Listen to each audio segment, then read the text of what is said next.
Why?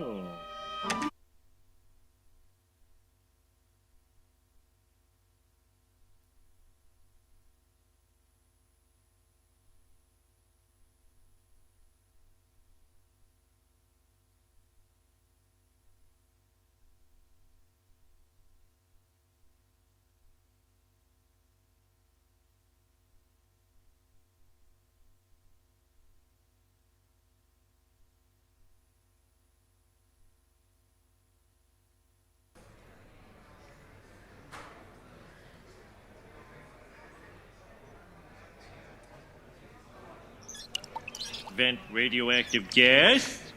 YES. Sound alertness horn? YES. Decalcified calcium ducts? Well, give me a Y. Give me a... Hey, all I have to type is Y. Why?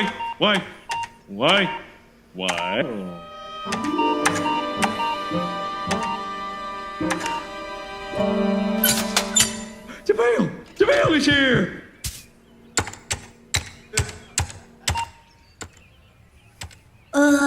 What's your dad's job again? He's a nuclear safety technician. What's he doing with that broom? What isn't he doing? Nuts to that. I'm going to the movies. Shouldn't you be working? I got someone to cover for me.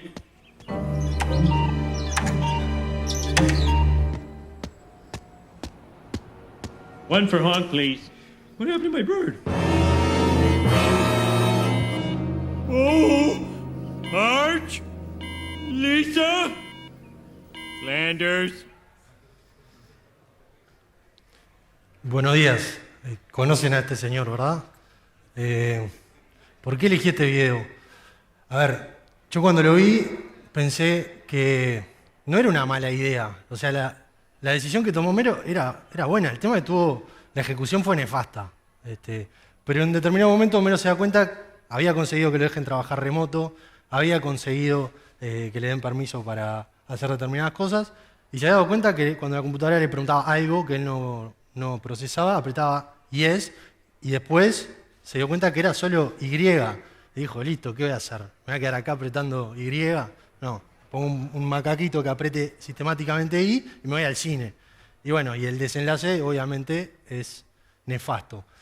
Entonces, yo voy a partir de esto como un ejemplo de cómo podemos llegar a hacernos de un asistente de este tipo, pero de manera responsable, usando las herramientas que Luis en la charla anterior ya adelantó. Nosotros vamos a mostrar un caso en el que estamos trabajando en Invensis, y voy a tratar de explicar cómo modelamos ese escenario, cómo lo implementamos y cómo lo estamos usando. ¿Okay? Solo cuando una definición o por lo menos algo para explicar a qué nos vamos a referir como inteligencia artificial, ya que tiene varias definiciones. En este contexto nos vamos a referir como inteligencia artificial a programas que tienen la particularidad de tratar de emular o tratar de copiar cómo los humanos actuamos, ¿no? Percibimos, razonamos y decidimos. Obviamente seguimos hablando de máquinas, pero con algunas de las herramientas que están disponibles hoy en día, empezamos a tener la posibilidad de parecernos un poco más a lo que hacemos nosotros. Entonces, vamos a ver cómo podría haber hecho Homero para que su asistente tenga un poquito mejor de performance. En primer lugar, necesitaría un dataset importante que está de este lado. Creo que no tengo puntero, perdón. Vamos a volver.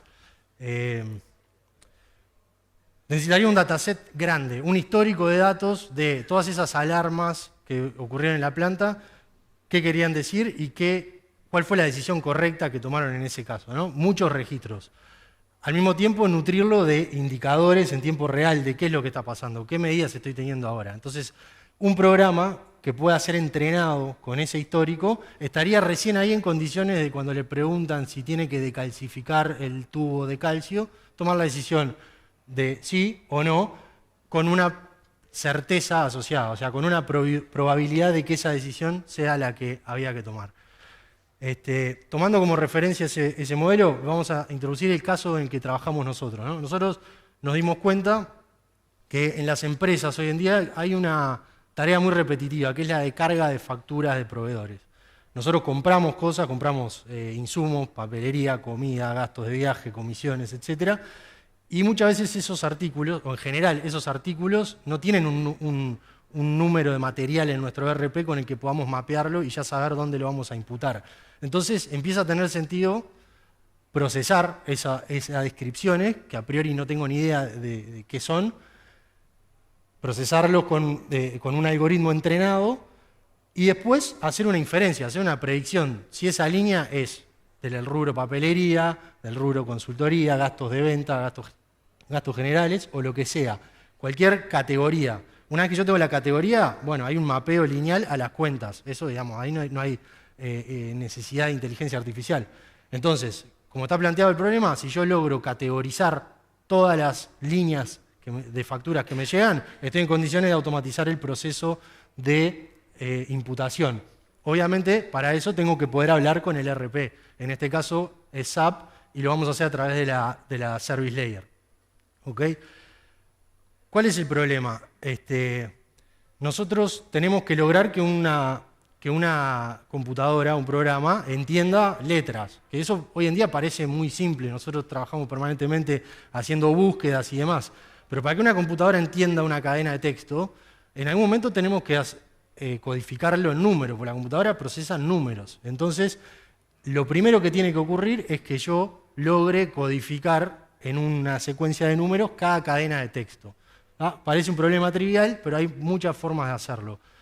El resultado va a ser un vector, como lo que ven abajo, que es una secuencia de números.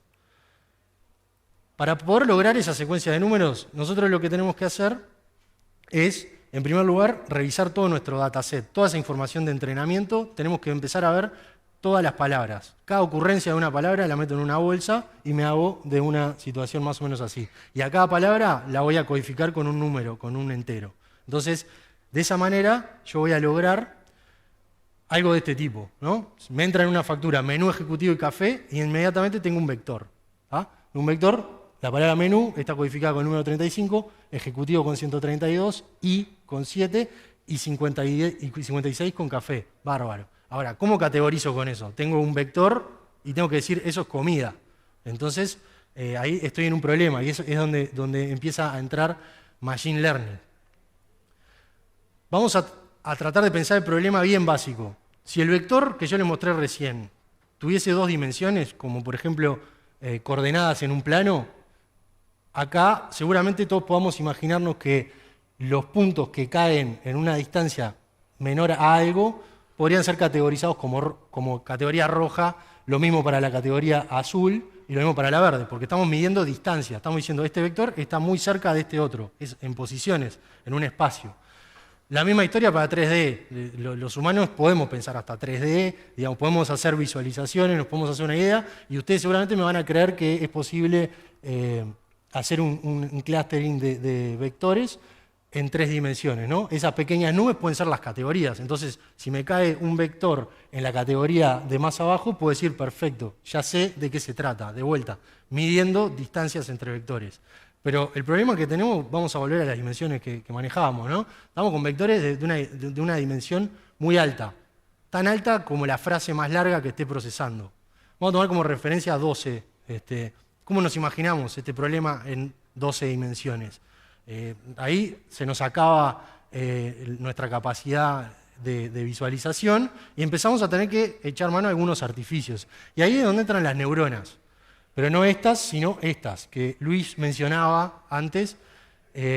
Son abstracciones que se han construido por su similitud, obviamente, con las células, pero en definitiva son funciones que procesan entradas, las ponderan con determinados pesos y nos dan una salida. Cuando empezamos a combinar esas unidades de procesamiento que se llaman neuronas, empezamos a tener lo que son redes neuronales y ya nos permite tomar decisiones un poco más complejas, como por ejemplo la que hubiese necesitado Homero, ¿no? Si yo acá tuviese 3 dimensiones y un algoritmo entrenado correctamente, podría haber dado una decisión de sí o no con una cierta probabilidad. Y si la probabilidad era baja, hubiese podido ignorar la propuesta de este sistema. Vamos a algo más parecido a lo que nos tocó implementar a nosotros. Acá la red neuronal está simplificada en términos de las capas intermedias, que son las que están representadas en azul. Una red neuronal generalmente tiene más de esas capas que se llaman capas ocultas, pero en las entradas es igual. Fíjense que tenemos tantas entradas como dimensiones del vector. Entonces, esas neuronas reciben nuestro input, en este caso el texto codificado. Y a la salida tenemos ya no sí o no, sino una serie de categorías. Entonces es un problema de categorización de texto. Y con este tipo de red neuronal nosotros logramos rápidamente hacernos de una predicción. En este caso, en la entrada es menú ejecutivo y café, y la salida es comida con una cierta certeza. Si la certeza es mayor que, por ejemplo, 85, vamos a programar que se establezca una comunicación con el ERP, con SAP, y a través de la Service Layer, en el caso de Business One, llevamos a cabo directamente la imputación. Esto obviamente conviene supervisarlo. Podríamos automatizarlo, pero como estos algoritmos también se equivocan y también hay situaciones para las cuales no tienen buena certeza, no pretende sustituir a la persona que hace la imputación, sino asistirla. Rápidamente mostrarle, la certeza de esta imputación es arriba de 80, vamos para adelante. Entonces podemos activar. De lo contrario, la persona tendría que leer, decidir y ahí actuar. Estamos buscando asistir ese proceso. Vamos a ver entonces qué es lo que tiene SAP, el portfolio de Leonardo, para este tipo de cosas, ¿no? Van a ver que hay varias opciones. En lo que tiene que ver con Machine Learning, las opciones son básicamente 4. Los servicios que están listos para usar, por ejemplo, los servicios de procesamiento de imágenes, reconocimiento de texto. Hay muchos servicios que se consumen como una API sin ninguna necesidad de parametrización ni entrenamiento. Después tenemos la posibilidad de customizar un modelo. Tengo un modelo que reconoce cosas en fotos, pero yo le digo qué son esas cosas. Con un dataset de entrenamiento grande lo entreno y lo consumo. Entrenar un algoritmo para que tenga buena performance es un proceso de alta demanda desde el punto de vista de recursos, de capacidad de cómputo. Entonces, hay otra opción que es utilizar la infraestructura para entrenar mis modelos nomás. Entonces yo utilizo hardware especializado solo para el entrenamiento. Y la última, que es en la que yo me voy a centrar ahora, se llama Bring Your Own Model, que es la más versátil de todas. Es la que pone a disposición infraestructura para correr y para entrenar modelos. Pero ¿qué pasa? Ahí eso implica que tengamos que desarrollar un modelo desde cero, utilizando, por ejemplo, TensorFlow, que es el estándar en lo que tiene que ver con librerías para inteligencia artificial. Yo desarrollo el modelo, lo subo a la nube de SAP, lo despliego para que quede escuchando y ahí ya puedo pedirle inferencias a ese modelo. Ese es el escenario en el que trabajamos nosotros. Vamos a comentar exactamente cómo se ve esto. Al principio tenemos la red neuronal propiamente dicha, es un programa desarrollado en este caso en Python utilizando TensorFlow, que produce un paquete con una estructura específica que es la que SAP espera para poner a disposición un modelo de Machine Learning. Luego ya en la nube de SAP, en SCP, tenemos activados los servicios de Machine Learning de Leonardo, que está esperando ese paquete para ponerlo a disposición y servirlo, como se dice habitualmente. Sin embargo, ese modelo no tiene interfaces prontas para poder escuchar requerimientos desde fuera y ya pasarle el input para que haga la inferencia, para lo cual es necesario desarrollar lo que ven ahí abajo que dice app de inferencia. Es una especie de middleware que por un lado recibe inferencias, habla el idioma del modelo y responde. Necesitamos esa pieza para poder orquestar un poco la comunicación, porque el modelo no está preparado con servicios web ni de ningún tipo para poder recibir el input. Entonces, una vez que tenemos la app de inferencia, también un desarrollo alojado en la nube de SAP, ahí empezamos la comunicación con el usuario, ¿no? Y para eso es donde nosotros nos apoyamos en GeneXus, desarrollando un frontend que por un lado está en condiciones de levantar las facturas electrónicas, ya sea integrándose al middleware de factura electrónica o bien levantando archivos que yo le deje a disposición en una ubicación. presentando el frontend al usuario con esas facturas, con el detalle de cada factura y con la inferencia que resulta del servicio de Machine Learning, y luego los botones para avanzar e ir adelante con la imputación. ¿Okay? Yendo al tema de la imputación, ¿en qué nos basamos? Bueno, esta es la arquitectura de SAP Business One, y yo me voy a centrar en lo que utilizamos para comunicarnos, que es la Service Layer. A partir de la versión 9.3 y para las opciones HANA, SAP pone a disposición una capa de servicios a través de la cual presenta todos los objetos de negocio mediante servicios o data. Entonces, ¿qué quiere decir eso? Que rápidamente yo puedo invocar esos servicios y hacer imputaciones, pedir clientes, por ejemplo, mandar el root y recibir el código del cliente. En definitiva, interactuar como lo haría a través del frontend de SAP, de la aplicación cliente, pero con servicios. Y eso hace que programas como la aplicación de inferencia o la aplicación en GeneXus de usuario puedan interactuar con el ERP. ¿Ok? Para repasar un poco cómo es el orden de esta secuencia. Entra una factura electrónica, se parsea. Acá algo importante es que no necesitamos OCR, porque como ahora es factura electrónica, ya el tema de la representación impresa ya no tiene tanto sentido para este tipo de cosas. Parseamos rápidamente un XML, nos quedamos con cada línea y le pedimos a SAP Leonardo que nos diga, bueno, esta cadena de texto, ¿a qué categoría corresponde? Y entonces SAP Leonardo vuelve con este segundo pedazo de JSON que puse ahí, donde dice, bueno, perfecto, la categoría más parecida es viáticos. Luego, la cuenta, de acuerdo a mi plan de cuentas en el ERP, es tal, la 610201000, y la certeza de esta predicción es 0.8, es del 80%, bastante bien. Entonces, la persona va a decir, ok, avancemos con esta imputación. Ahora, ¿a quién se la imputo, no? Porque no sé todavía qué cliente estamos hablando. Para eso tomamos de la factura el root y de vuelta le consultamos ya directamente a SAP, a través de la Service Layer, a qué cliente corresponde este root. Y SAP me responde con el car code, que es ese código que está ahí, que es el código del cliente. Y ya no necesito más información para poder armar el JSON que imputa, que es el último que ven en ese lugar donde indico el código del cliente, el tipo de documento que utilizo, la descripción. Recuerden que no estamos hablando, no hay una orden de compra y no tenemos un artículo en el maestro de materiales asociado a esto, el precio y el código en cuestión. ¿Ok? Vamos a ver cómo funciona esto.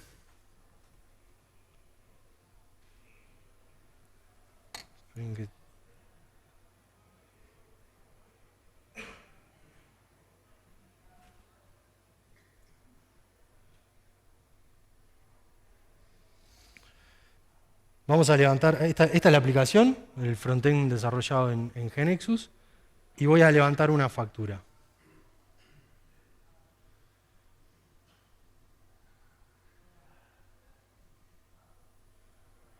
Bien, ahí levantó la factura, tengo el emisor, ya sé quién es, en este caso caja de marcadores permanentes finos. ¿Ah? Claramente es un artículo de papelería. Y como ven en la propuesta, en la última columna, dice imputar a papelería. Y al lado tengo una etiqueta que está en verde en este caso, porque el nivel de certeza es del 80%. Entonces la persona ve verde y directamente imputar ítem. Ahí se hace un llamado a la Service Layer, se imputa este artículo y factura de proveedor imputada exitosamente. Perfecto. Entonces, si yo voy a SAP, ahora,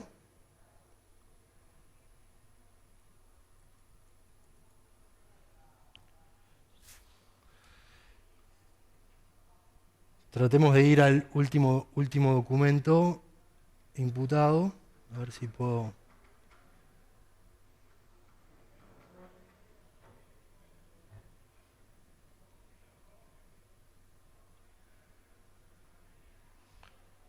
Bueno, voy a ir a facturas de proveedor.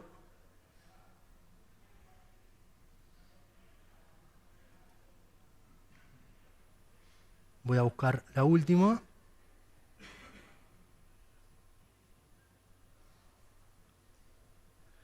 Y ahí está, imputada en papelería, caja de marcadores finos permanentes. Está medio chico, pero bueno, aquí está el artículo, la cuenta a la que se imputó y el rubro.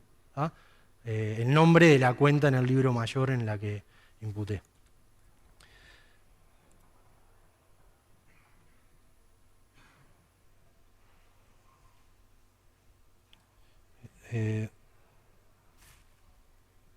A ver, un minuto que le voy a mostrar también. Vamos a ver otras facturas, a ver qué pasa. Vamos a agarrar otra. Bien, acá la situación es diferente, ¿no? Ya el nivel de certeza no es tan alto. Entonces hay un amarillo. Y eso amerita que la persona diga, no, a ver, si está en amarillo, vamos a ver de qué se trata. Filtro automotriz, antirruido, absorción de acústica, etcétera. Gasto de viaje, no. Claramente ahí le erramos. Entonces, acá el usuario lo que tiene que hacer es elegir otra cuenta, entonces vamos a poner gastos generales y procede de la misma forma, imputando desde la aplicación. ¿Ah? Va a comunicarse con SAP, va a imputar y queda en condiciones de seguir trabajando.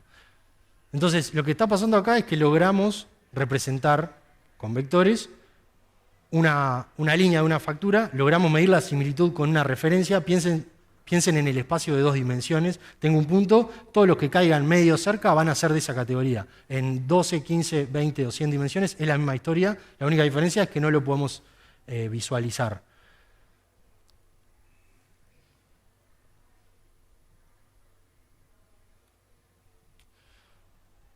A modo de resumen, modelamos el problema. Tenemos una operación que es buen candidato a ser automatizada, o por lo menos automatizada hasta cierto punto. Cuando está identificada esa situación, con estas herramientas es posible modelar ese problema. Llevémoslo a algo que la máquina pueda entender. Muchas veces nos encontramos con que los servicios, por ejemplo, OCR, por ejemplo, detección de objetos en imágenes, mismo etiquetado de texto, ¿qué pasa? Nosotros tuvimos que desarrollar un modelo porque el servicio de SAP que está disponible para estas cosas no está en español y el dataset de entrenamiento tampoco resulta adecuado para esta aplicación. Fue lo que nos disparó a tener que desarrollar desde cero un modelo y en eso el bonus track fue que aprendimos todo lo que hay que hacer, digamos, a nivel de desarrollo para dar con la estructura de modelo que SAP puede procesar, ¿no? Eso es justamente Bring Your Own Model, la opción más versátil de SAP Leonardo Machine Learning Foundation. Una vez que está ese modelo pronto y que SAP Leonardo ya está en condiciones de servir, tenemos que poner a disposición tanto una aplicación que funcione de middleware para interactuar con ese modelo, como un frontend para poder pasar esos inputs y recibir la inferencia. Y todo eso lo desarrollamos rápidamente en GeneXus. Recuerden que también nos ayuda del lado de la Service Layer poniendo a disposición cada una de las funciones que están disponibles en SAP desde el propio entorno de desarrollo. Entonces, eso nos permite en muy poco tiempo poner a andar una aplicación de complejidad relativamente alta. Y bueno, recuerden no ir por este camino, sino utilizar las herramientas que tenemos hoy en día para que nuestros asistentes no se parezcan tanto a esto, sino a la aplicación que les mostramos recién. Muchas gracias.